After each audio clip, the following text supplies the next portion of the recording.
Elon Musk's XAI, Grok AI, Grok AI, Grok AI, Elon Musk's AI chatbot. Fascinating biblical discoveries have been uncovered at ancient Shiloh. The Grok AI traced a missing thread in Jesus' life, and the conclusion made even the most confident Vatican scholars pause. Grok 4. This is the latest artificial intelligence system. We are now at the crossroads where promise and peril are going to collide. When Grok AI examined early Christian texts and first-century Jewish customs, its findings challenged assumptions that have shaped Christian tradition for centuries.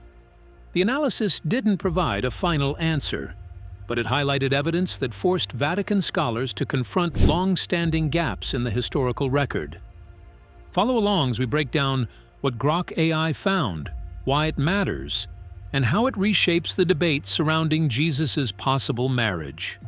Grok 4 is smarter than almost all graduate students in all disciplines simultaneously. It's actually just important to appreciate that's really something. The question nobody asked. For nearly 2 millennia, Christianity has painted a picture of Jesus as celibate. It became such an accepted fact that most people never stopped to wonder whether it was actually true. But here's something fascinating that AI analysis brought to light when examining historical texts. The 4 Gospels in the New Testament never actually say Jesus was unmarried, not once. They don't mention a wife, but they also don't claim he was celibate. This silence is deafening when you understand the culture Jesus lived in. In first-century Jewish society, marriage wasn't just expected for men, it was considered a religious duty. Jewish rabbis taught that an unmarried man wasn't fulfilling God's command to be fruitful and multiply. Young Jewish men typically married between ages 18 and 20. Jesus began his ministry around age 30, which would have been unusually late to still be single. The Apostle Paul never uses Jesus as an example when arguing for celibacy in his letters, even though it would have been the perfect argument if Jesus had been celibate. This absence suggests that early Christians might not have viewed Jesus as unmarried at all. The assumption of celibacy came later, influenced by Greek philosophical ideas that viewed the physical body as inferior to the spiritual realm. The woman called Magdalene. Mary Magdalene appears in all 4 canonical Gospels, always by name. This detail matters because most women in biblical accounts are identified only by their relationship to men, like Peter's mother-in-law or the wife of Zebedee. Mary gets her own identity, and she's consistently placed in positions of extraordinary importance. She was present at the crucifixion when most male disciples had fled. She went to Jesus' tomb early Sunday morning to prepare his body with spices and oils. In the Gospel of John, she's the first person to see the risen Jesus. He tells her to spread the news to the other disciples, making her what some scholars call the apostle to the apostles. But here's where things get interesting. In ancient Jewish culture, the task of preparing a dead body with oils and spices was typically reserved for close family members. Specifically, this intimate task would fall to a wife, a mother, or very close female relatives. The fact that Mary Magdalene performed this duty, and that Jesus' mother Mary apparently approved or expected her to do so, raises eyebrows among historians. The name Magdalene likely means she came from Magdala, a fishing town on the Sea of Galilee. Some researchers suggest the Hebrew word Migdal, meaning tower, was more of a title than a place name. Either way, Mary Magdalene was clearly wealthy, enough to financially support Jesus' ministry, which the Gospel of Luke specifically mentions. She wasn't a background figure. She was central to the story. The ancient texts that changed everything.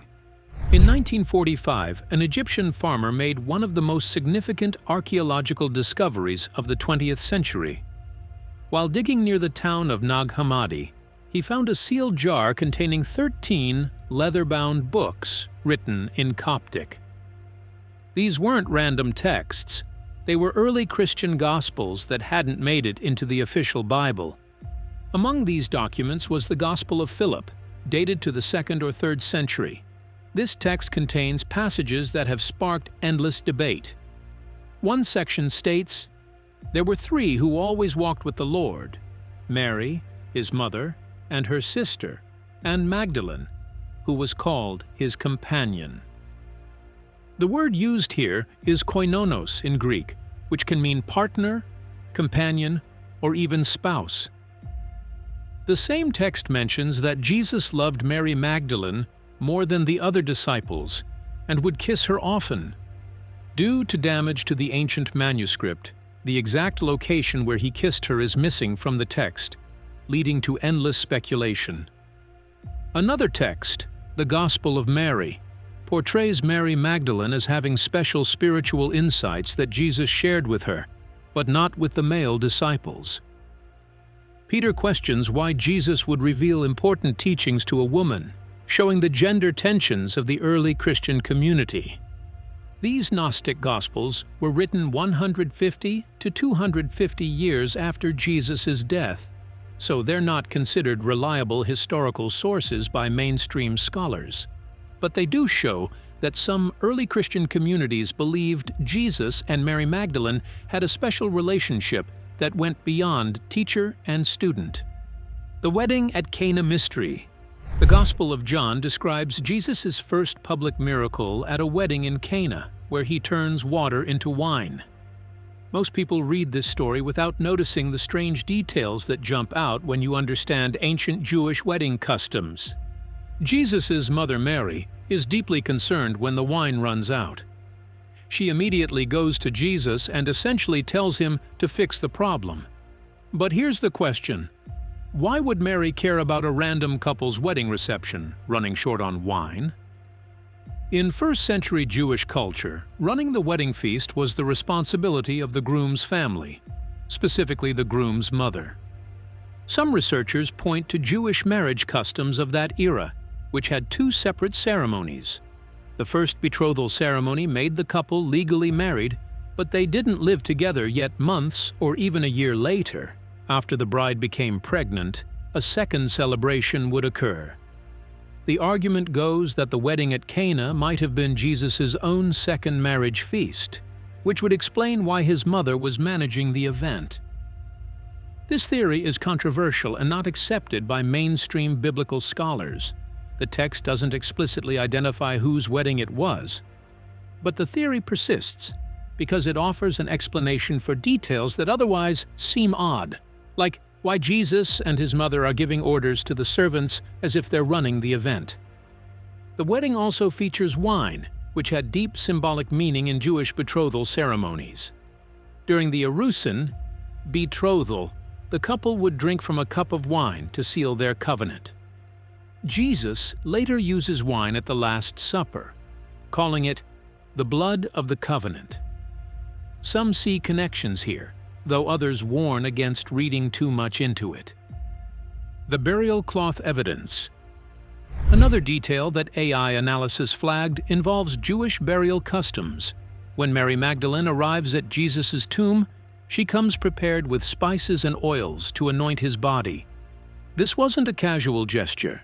It was an intimate, sacred duty with specific cultural rules about who could perform it. In Jewish tradition, preparing a body for burial was the responsibility of the closest family members. For a man, this duty would fall to his wife first, then to his mother or sisters. The Gospels tell us that Mary Magdalene performed this task, apparently without controversy from Jesus' mother Mary or his other family members. If Mary Magdalene had been merely a follower or friend, her performing this intimate duty would have been highly unusual and likely would have been challenged. The fact that it wasn't suggests she held a position in Jesus' life that gave her this right. Some scholars argue this indicates she was recognized as his wife by those who knew him best. The Gospel of John describes Mary Magdalene going to the tomb alone in the early morning darkness. She's the first to discover the stone rolled away. She's the first to see and speak, with the risen Jesus. In ancient Jewish culture, a woman's testimony wasn't even considered valid in court. Yet here, the most important event in Christian theology, the resurrection, is first witnessed and announced by a woman. This elevation of Mary Magdalene's role is remarkable. Some scholars suggest it reflects her actual historical importance to Jesus and the early Christian movement, an importance that later church leaders tried to diminish as Christianity became more influenced by Greek and Roman patriarchal structures, what the early church tried to hide. By the 6th century, something dramatic had happened to Mary Magdalene's reputation. Pope Gregory the Great declared in a sermon that Mary Magdalene, the unnamed sinful woman who anointed Jesus' feet in Luke's Gospel, and Mary of Bethany were all the same person. With no historical evidence, he transformed Mary Magdalene into a repentant prostitute. This conflation served a purpose. By casting her as a reformed sinner, church leaders diminished her authority and leadership role. If she had been a prostitute, she couldn't have been a spiritual leader or teacher. She certainly couldn't have been Jesus' wife or closest companion. This characterization stuck for nearly 1,400 years. The Catholic Church finally admitted this was a mistake in 1969, officially separating Mary Magdalene from the sinful woman and Mary of Bethany. But the damage was done.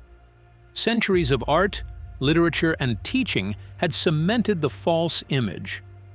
Most Christians today still associate Mary Magdalene with sexual sin, even though there's zero biblical evidence for it. Why would church leaders want to diminish Mary Magdalene? Some scholars point to passages in the Gnostic Gospels where Peter expresses jealousy over Jesus' attention to Mary. These texts show tension between Mary's leadership and the male apostles' authority. As Christianity became institutionalized and hierarchical, female leadership became threatening. Reducing Mary to a repentant sinner solved that problem. The systematic erasure of Mary Magdalene's true role represents a broader pattern. Other women leaders in early Christianity also had their contributions minimized or erased. Phoebe, whom Paul calls a deacon, became merely a helper in many translations. Junia, whom Paul calls outstanding among the apostles, had her name changed to the masculine Junias in some manuscripts.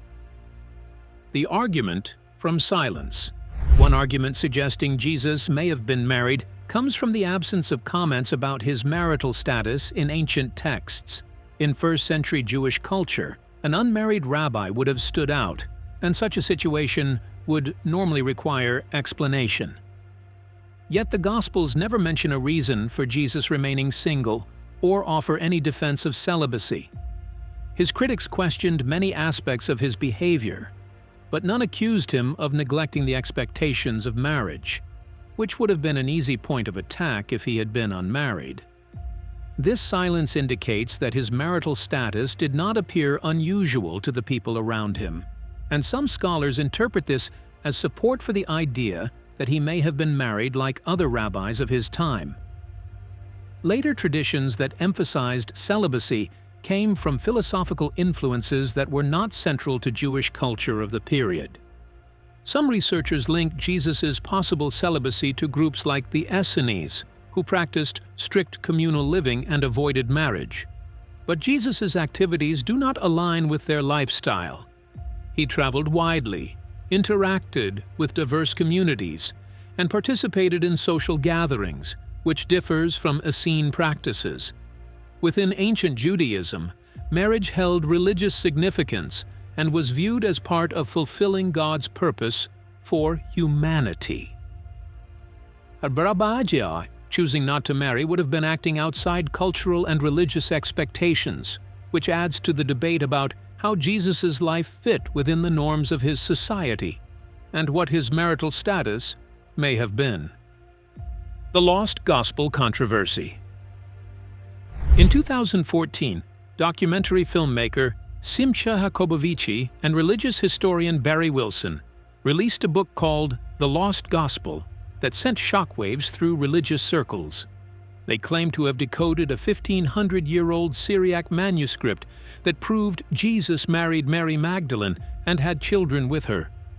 The manuscript in question is called Joseph and Asenath, a story most scholars had previously interpreted as an allegory. Jacobovici and Wilson argued that Joseph was actually code for Jesus, and Asenath represented Mary Magdalene. According to their interpretation, the text described a marriage between them, assassination attempts on their lives, and the birth of their children. The reaction from academic scholars was swift and harsh. Most rejected the theory entirely, pointing out that the manuscript uses common allegorical techniques and that reading it literally requires ignoring standard historical and linguistic analysis. The text itself says it's an allegory of Christ's marriage to the soul, using a spiritual metaphor common in mystical Christian writings. However, Jacobovici and Wilson raised an interesting point. Why would such a detailed allegory about a marriage exist if there wasn't some historical memory of an actual marriage? They argued that the elaborate cover of allegory might have been necessary to preserve a controversial truth that the institutional church wanted suppressed. The controversy highlights how emotionally charged this topic remains. The idea that Jesus might have been married threatens theological frameworks that have existed for centuries. Catholic theology, in particular, bases priestly celibacy partly on the assumption that Jesus was celibate. If that assumption is wrong, it undermines significant doctrinal positions. The Gospel of Jesus' Wife. In 2012, Harvard professor Karen King unveiled a bombshell. A small papyrus fragment written in Coptic that contained the phrase, "Jesus said to them, my wife."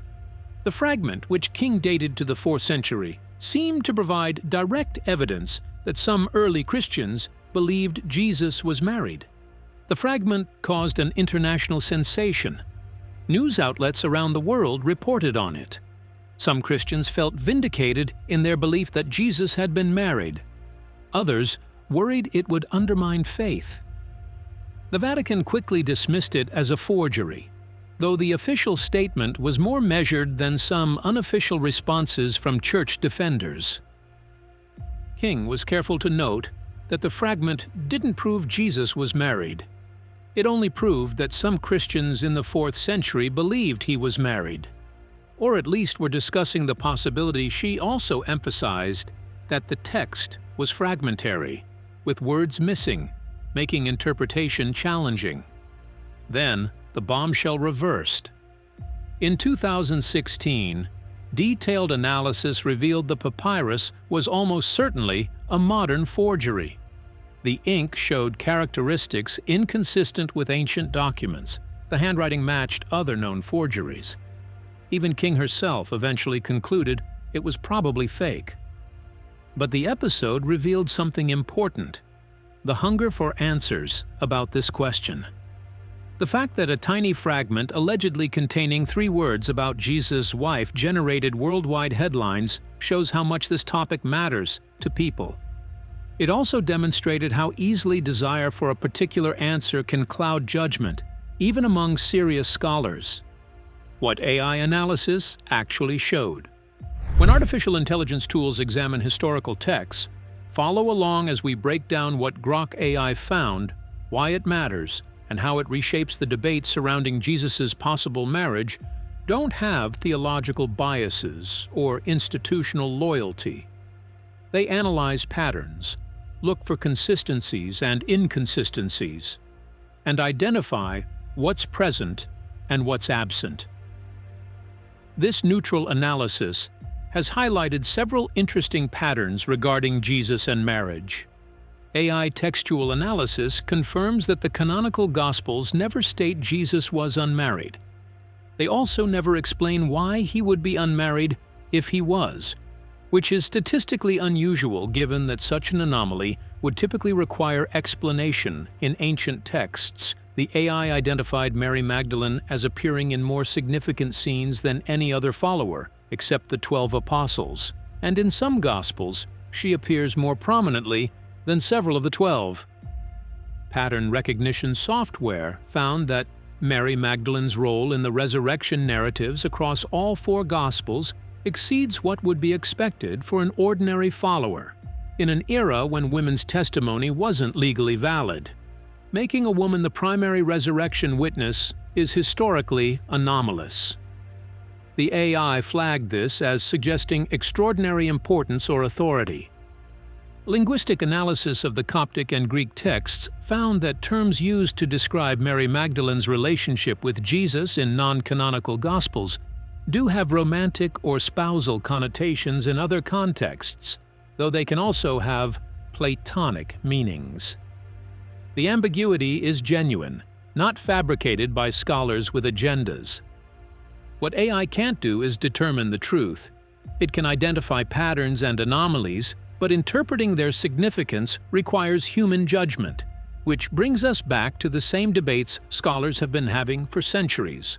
Technology can highlight what's interesting or unusual, but it can't resolve questions where the evidence is genuinely ambiguous. The theological earthquake. The question of whether Jesus was married carries significant theological weight because many traditions use his presumed celibacy to justify doctrines such as clerical celibacy and the belief that spiritual commitment requires avoiding marital relationships.